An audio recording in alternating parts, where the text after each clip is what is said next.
A very good morning to all of you. You're watching Breakfast News. My name is Aditi Nagpal Girodra. Let's get the news rolling with the headlines first. Prime Minister Modi calls for COVID-19 emergency fund for SAARC nations. India to contribute $10 million. PM also proposes G20 strategy on fighting coronavirus. Aussie PM commends proposal.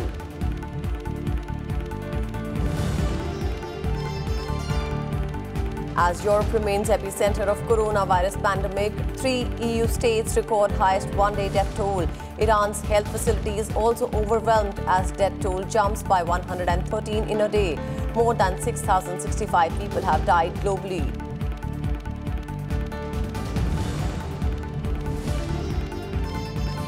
Coronavirus cases in India rise to 110, 13 cured. Maharashtra hardest hit with 33 cases. Government constantly monitoring prevention and control measures. Fourth batch of 53 Indians arrived from Iran.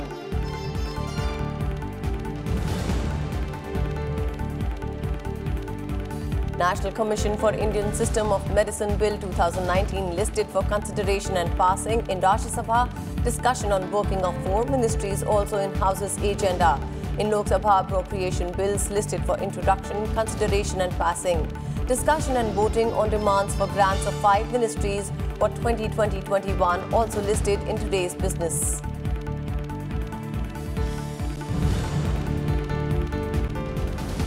Suspense over Madhya Pradesh floor test for Kamal Nath. Despite governor's directions, no motion of confidence listed in today's agenda. BJP says CM must prove majority soon after governor's address. Kamal Nath says it is the speaker's call.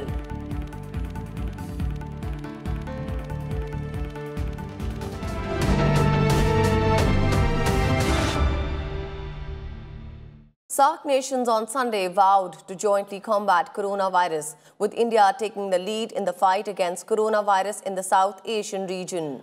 Prime Minister Narendra Modi proposed an emergency fund with an initial offer of $10 million from India. During a video conference with SAARC leaders that he had proposed, Prime Minister Modi asserted that the region can best respond to the pandemic by coming together and not growing apart. Modi said it was important to focus on collaboration, not confusion, and preparation, not panic. Other than the fund, Prime Minister Modi announced several other measures, including assembling a rapid response team of doctors and specialists in India, along with testing kits and other equipment for SAARC nations. Share the integrated disease surveillance portal to better trace possible virus carriers. Follow-up video conference of doctors. Assessment by region's trade officials on impact of the pandemic on intra-regional trade and development. Using SAARC Disaster Management Center to identify and popularize best practices. ICMR's help to set up a research platform. India also offered to set up a website with COVID-19 information material in all SAARC languages. But respond best by coming together, not growing apart. Collaboration, not confusion. Preparation, not panic. I propose we create a COVID-19 emergency fund. This could be based on voluntary contributions from all of us. India can start with an initial offer of $10 million for this fund. Any of us can use the fund to meet the cost of immediate actions.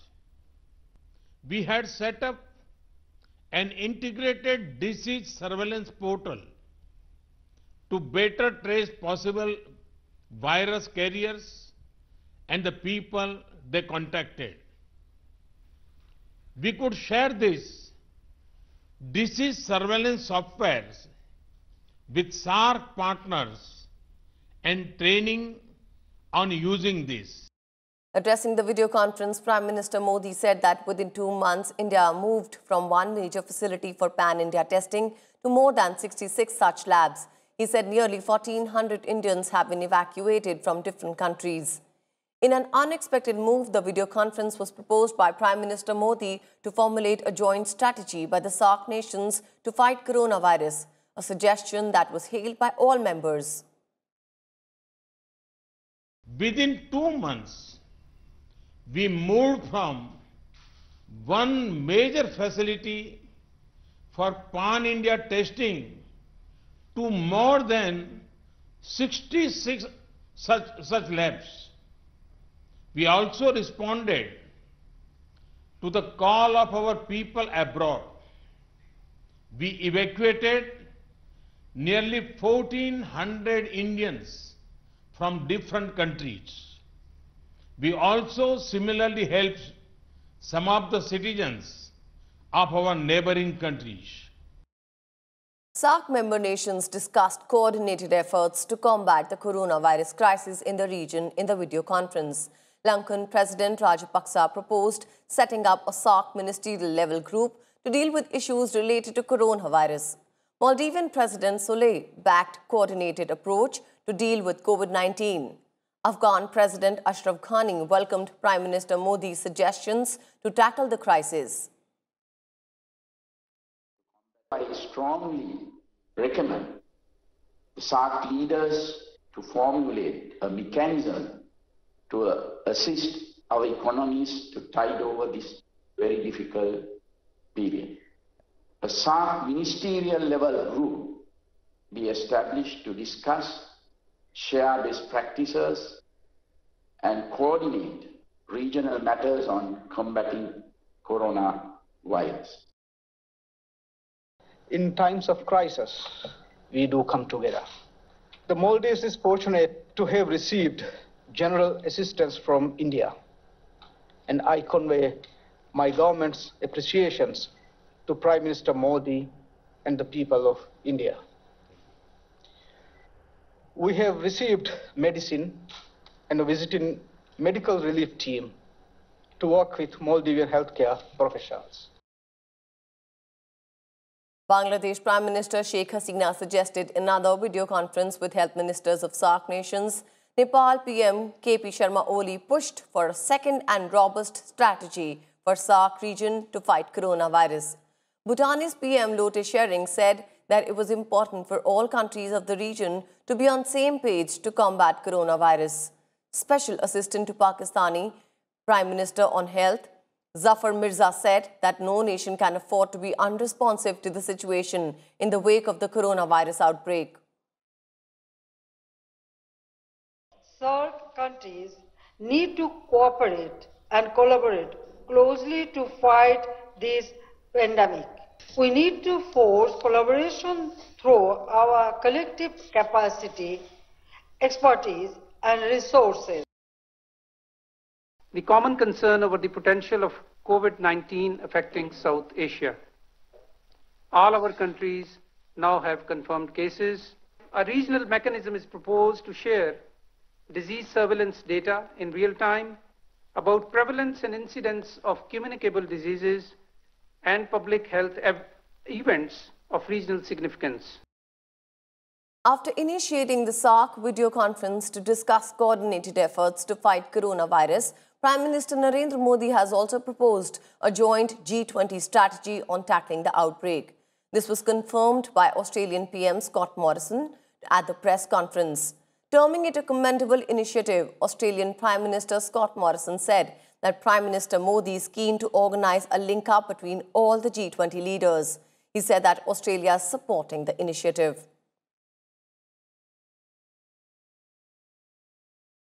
Let's connect with our news correspondent, Akhilesh Suman now. Akhilesh, PM Modi is putting in efforts to organise a link-up among G20 leaders to combat the corona pandemic. How have his efforts been received?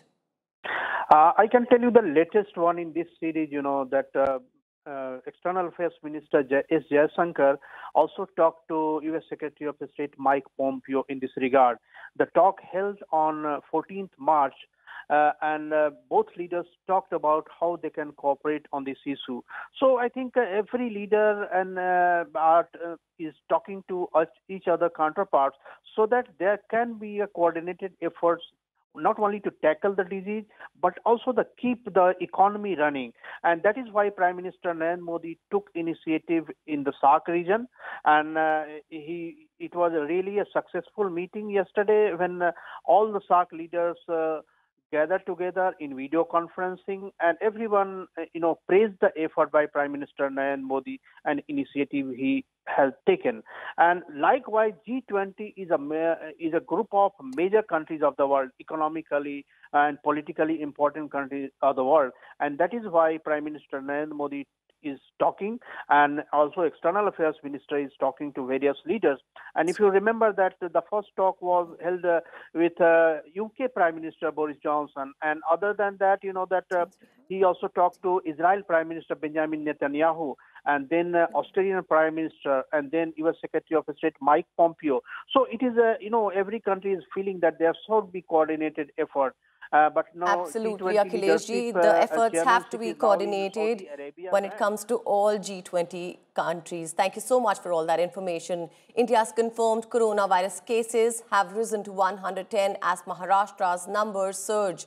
Meanwhile, the MHA has informed that total number of patients now free of COVID-19 is 13. The surge in infections in Maharashtra prompted CM Uddhav Thackeray's government on Saturday to shut down schools, colleges and malls till 31st March. The Maharashtra government has already imposed the Epidemic Diseases Act 1897 to effectively counter the spread of deadly disease. Union Health Minister Harshvardhan on Sunday reviewed the status and the actions taken by the states. He directed the officials to scale up the capacity of the round-the-clock control room helpline in view of increased volume of queries. The Health Minister also advised the states to maintain hygiene and cleanliness in the hospitals and adhere to all laid down protocols for containment and management of COVID-19, and reviewed the steps taken by various states for social distancing in great detail. The measures taken for avoiding non-essential travel and mass gatherings was also reviewed by Vardhan at the meeting. The outcomes of the discussions at the meeting shall be put up to the group of ministers on COVID-19 at their meeting on Monday. A fourth batch of 53 Indians arrived from Iran this morning.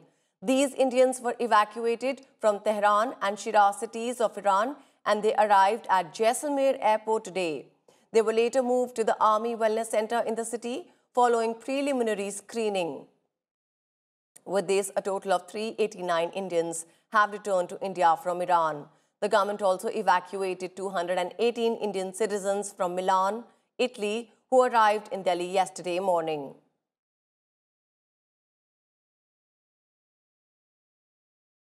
Now let's connect with our news correspondent Anu Diwan for more updates. Anu, the threat of coronavirus is spreading at a rapid pace. What information do you have? Definitely, Aditi, if we see in the last 2 days, the spread of coronavirus is spreading at a rapid pace and has increased the numbers to 110. Although out of these 13 people have been cured. But the government is taking steps and is seeing that the situation is under control or not. Because on Sunday, Dr. Harshvardhan, Minister for Health and Family Welfare, had reviewed the situation, and in today, later in the afternoon, a GOM will be held, and the report and the status report relating to the preparation and the action taken and action need to be taken for coronavirus will be shared among the group of ministers.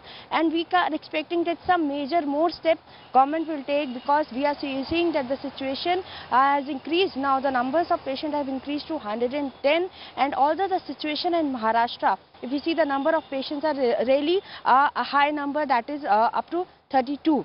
So in a later hours, updated figure will be shared with the media soon in some time. And if we see the preparations preparations and the actions taken by governments, central and the state governments are working in coordination with the central government to spread the awareness of coronavirus among the people, and also let people join hands in fighting these coronavirus, and we have seen that many of the states have decided to make a closure of the city, like closing of the malls, closing of the public events, banning the seminars and conferences, so that the coronavirus does not spread among others and the government can control the situation as soon as possible. Right, Anu, thank you so much for all that information.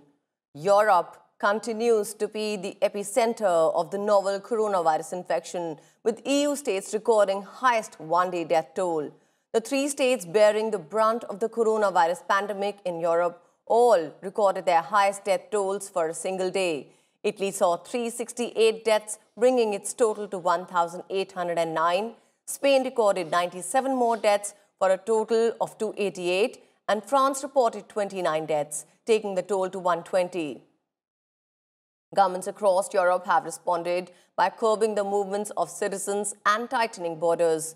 Germany is to impose controls on its borders, while Portugal will clamp down on its frontier with Spain.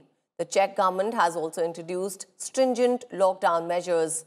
Schools will be closed across many European states. The novel coronavirus has killed more than 6,065 worldwide, and there are more than 1,62,687 cases worldwide. Mainland China reported 16 new confirmed cases of coronavirus and 14 new deaths on Sunday, bringing the country's total number of cases to 80,860. There are now more cases outside of mainland China than there are inside. Iran is the hardest hit nation in the Middle East with nearly 14,000 confirmed cases. Iran is warning that the coronavirus pandemic could overwhelm health facilities there as the death toll jumped to 724, with 113 deaths reported in a single day. There are at least 3,400 coronavirus infections in the US and 65 people have died. The US has declared a national emergency. Meanwhile, in a bold emergency action, the Federal Reserve announced it would cut its target interest rate to 0. Lebanon announced a 2-week lockdown, closing its airport, borders and ports. The UK is advising against all but essential travel to the USA. Iraq is restricting movement in Baghdad for nearly a week. Colombia is blocking entry for all non-residents. In Asia, Singapore will impose a 14-day mandatory self-quarantine for new visitors travelling from several East Asian countries, Switzerland and the UK. Hong Kong is urging its citizens to avoid all non-essential travel. The Philippines has suspended land, sea and air transport in the Metro Manila area. In Africa, South Africa has declared a national disaster and announced travel restrictions, while Kenya's government announced new travel restrictions after confirming 2 more cases.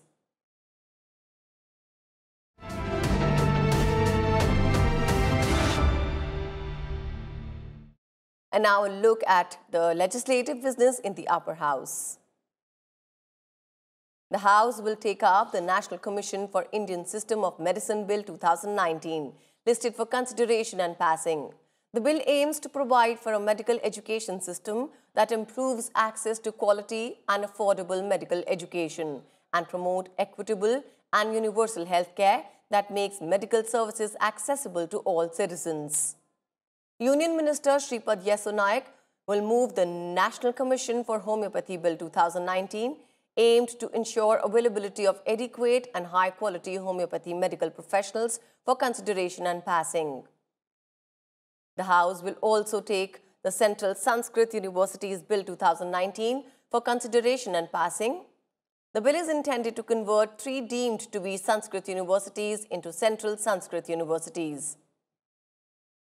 The House is also slated to take up discussion on the working of the Ministry of Railways to be raised by TMC MP Derek O'Brien, discussion on the working of the Ministry of Micro, Small and Medium Enterprises to be moved by DMK MP Tiruchi Siva, discussion on the working of the Ministry of Law and Justice to be raised by BJP MP Bhupender Yadav, and discussion on the working of the Ministries of Rural Development and Agriculture and Farmers' Welfare to be moved by Congress MP Pratap Singh Bajwa.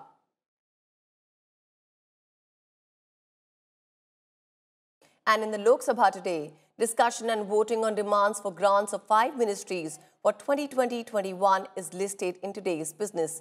These include Ministry of Social Justice and Empowerment, Ministry of Tourism, Ministry of Health and Family Welfare, Ministry of External Affairs, and Ministry of Housing and Urban Affairs. Discussion and voting on the supplementary demands for grants second batch for 2019-20 is also listed in today's agenda. Submission to the vote of the House of the outstanding demands for grants in respect of the Union Budget for 2020-21 is listed in today's agenda. In some legislative business, Finance Minister Nirmala Sitharaman will move Appropriation Bill 2020 and Appropriation Number 2 Bill 2020 for introduction, consideration and passing.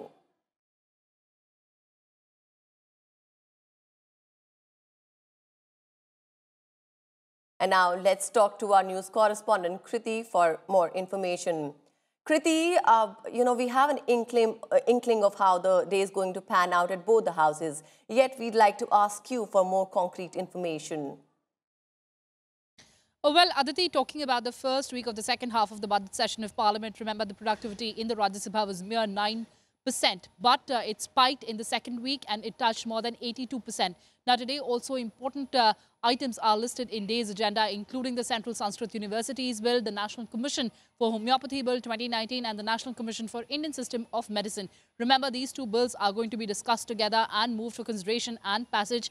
And also importantly, there would be discussion on the working of ministries of railways, including MSME and also law and justice, rural development as well as agriculture ministry. But more importantly, talking about the Lok Sabha, remember the BJP has issued whip, 3-line whip to its members to be present in the House to support government's agenda. So there is a discussion on demands for grants for ministries of social justice empowerment, tourism as well as external affairs, and most importantly there would be appropriation bill that would be considered today to authorize certain sums of appropriation from Consolidated Fund of India. So important legislative agenda in both houses of Parliament today.